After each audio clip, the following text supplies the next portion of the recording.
ओम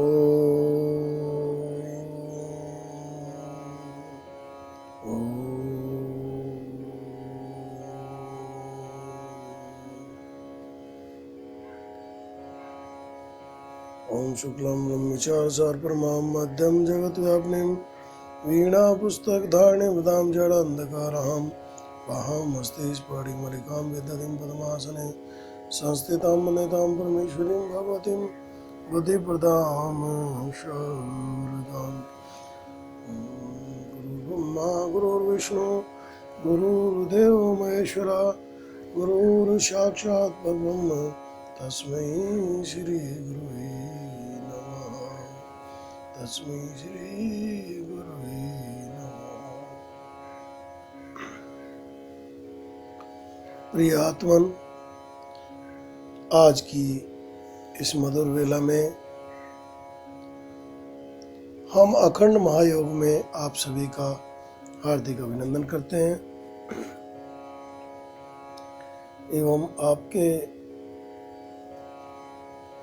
अंदर बैठी उस माँ आह्लादिनी शक्ति परम सत्ता अखिल ब्रह्मांड नायक कुंडलिनी महाशक्ति को कोटि कोटि नमन करते हैं।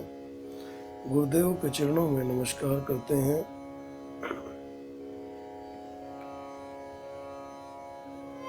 आज का जो विषय है वह है ऋण कितने प्रकार के होते हैं। प्राय आप बहुत सारे लोग तो जानते ही हैं कि हमारे यहाँ शास्त्रों ने जो बताए हैं उसमें है देव ऋण, ऋषि ऋण, पितृ ऋण और अब एक और जोड़ लीजिए वो है राष्ट्र ऋण। देव ऋण को समझने का प्रयास करते हैं। देवताओं की अर्चना और पूजा, सूर्य आदि अर्घ्य और यज्ञ जप आदि करना, देवालय आदि बनवाना और संरक्षण कर अर्चना करना मानव मात्र का कर्तव्य बनता है, क्योंकि इन्हीं परंपराओं से हमने अपने जीवन को संवारा है। हमारे पूर्वजों ने एक दूसरे के लिए इन साधनों को बनाते हुए हमें सब साधन उपलब्ध कराए, जिससे इनको बनवाने से हमारे देव ऋण की उपरति हो जाती है।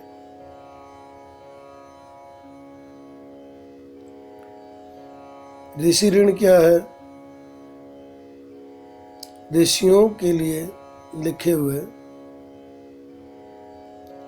वेद आदि ग्रंथों का पठन पाठन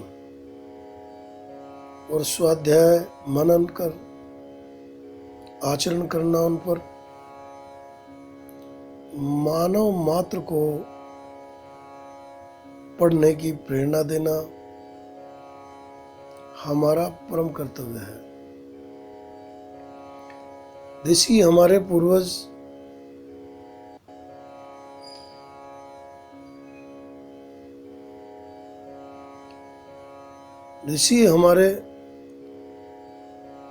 और सिद्धि जिनकी सेविकाएं थी, ऐसे ऋषि हमारे पूर्वज हैं।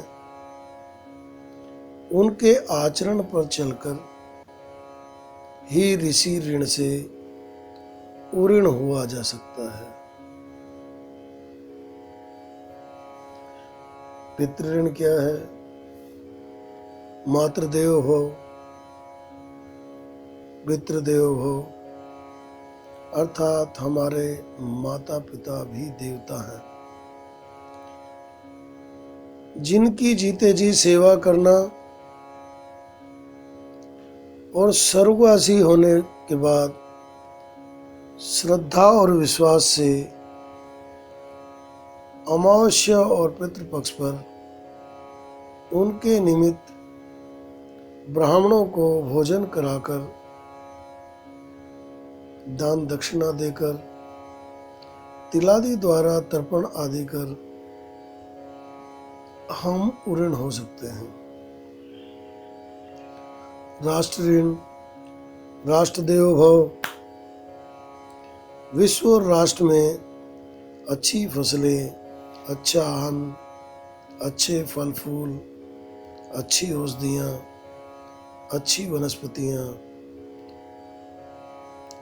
और बाढ़ आदि आपदाओं से रहित हो,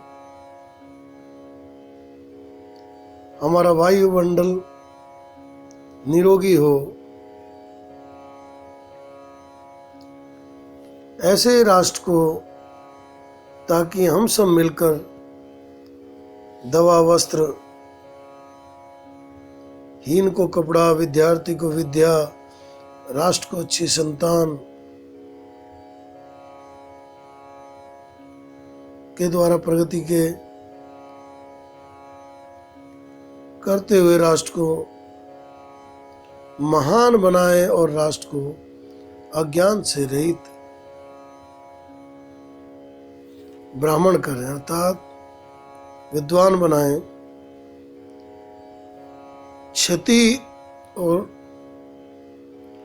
दुष्टों से क्षत्रिय बचाएं। अन्न द्वारा हम राष्ट्र को उन्नत बनाएं, जिससे हम राष्ट्र ऋण से ऊर्ण हो सकें। आचार्य देव भव, जिन्होंने हमें विद्या और आचरण दिया, उनकी सदा सेवा और दक्षिणा आदि से उन्हें संतुष्ट करना ही हमारा परम कर्तव्य है। हमारे आचार्यों ने हमें बहुत कुछ दिया है, आचार विचार सब उन्हीं की देन है, तो उनके प्रति हमारा विशेष कर्तव्य बनता है।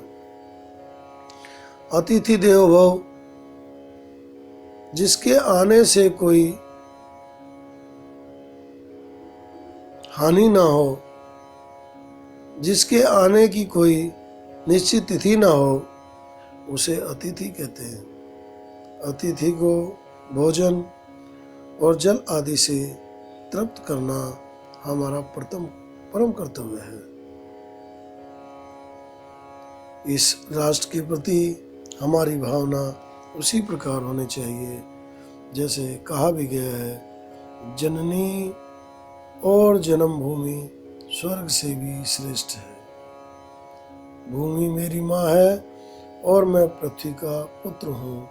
इस प्रकार की भावना जब हमारे मन में होगी तो ना कोई कष्ट होगा, ना हम किसी को कष्ट देंगे, और उससे हम लोगों का जीवन भी सार्थक होगा और समाज के अनेक लोगों के जीवन को सार्थक करने में हम सहयोग दे पाएंगे। इस प्रकार से हम अपने इन ऋणों से ऊर्ण हो सकते हैं। समाज के प्रति जब हमारा दायित्व आता है तब अपना हाथ हम सिकोड़ लेते हैं। बहुत सारे लोगों से मेरी बात होती है, रिटायरमेंट के बाद वो बिल्कुल ऐसे फंस के खड़े हो जाते हैं कि आगे चलना नहीं चाहते। अरे भाई, आपने इतने दिन इस समाज से, संसार से सब कुछ लिया है, पहली बात तो आपको पहले से ही ये सब करना था, लेकिन यदि अभी भी नहीं कर पाए तो रिटायरमेंट के बाद का समय तो समाज को दीजिए। उनके रिश्ते नाते जुड़वाना, उनकी दुख तकलीफ़ों को एक दूसरे को देखना, किसी को कोई समस्या, उस समस्या का समाधान करना, ये परोपकार के कार्य करना ही आपके यदि कोई बुरे कर्म भी हो गए हैं तो उन कर्मों को भी सुधारने का ये सुंदर अवसर है। हमें अधिक से अधिक समय समाज को देना चाहिए, संसार को देना चाहिए, उस प्रकृति को देना चाहिए।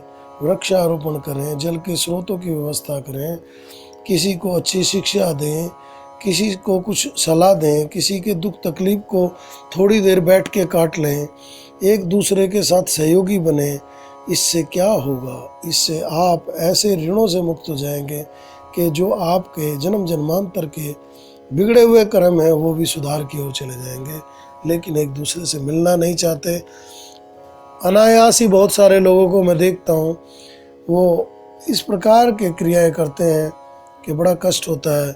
पार्क में बैठ के ताश बजा रहे हैं, कुछ और इसी टाइप का कर रहे हैं, लेकिन समाज के प्रति जो दायित्व था उसका निर्वाह नहीं हो पाता।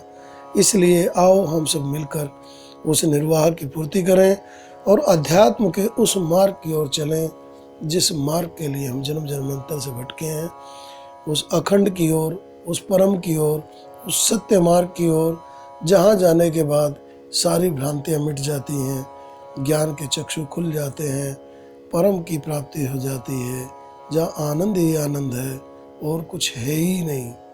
उस आनंद को कैसे जाने, उस सुलभ साधन को कैसे जाने, उसके लिए हम आपका सबका इसी अखंड महायोग में हार्दिक अभिनंदन करते हैं एवं मंगल कामना करते हैं कि माँ भगवती आप पर कृपा करें और आप इस मार्ग को जल्दी प्राप्त करें। आपके लिए मेरी मंगल कामनाएं, आप और आपके परिवार, सगे संबंधी सभी लोगों के लिए, संपूर्ण सृष्टि के लिए मंगल कामना करता हूँ। आप सभी का कल्याण हो, ऐसी मेरी शुभेच्छा है। हरिओम तत्सत, हरिओम तत्सत, हरिओम तत्सत।